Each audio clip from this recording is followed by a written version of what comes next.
నీ జీవితములో గమ్యంబు ఏదో ఒకసారి యోచించవా.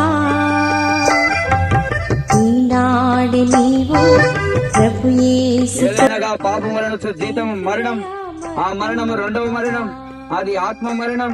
ఒక దినాన రకరకాలైనటువంటి పాపముల చేత అనగా అబద్ధము, మోసము, ఈర్ష, కపటము, ద్వేషము, దేవదూషణ, రకరకాలైనటువంటి చెడు వ్యసనాలకు బానిసైపోయి మనుషుడు అదే పాపంలో ఒకవేళ మరణించినట్లయితే మా ప్రియమైన వాళ్ళారా, ఈ పాపం బట్టి రెండవ మరణం ఉందండి.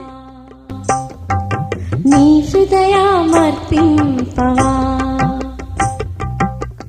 నీలోన తాను నివసింపగోరి దినమెల్ల చేచాచెను.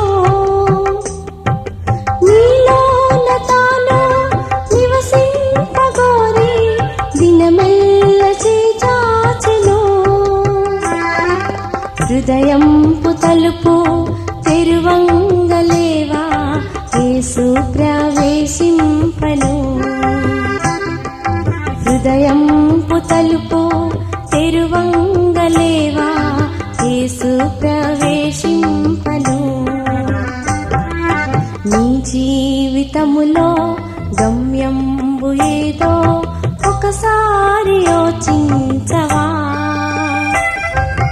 ఈనాడు నీవు ప్రభు యేసు కొరకు నీ హృదయమర్పింపవా,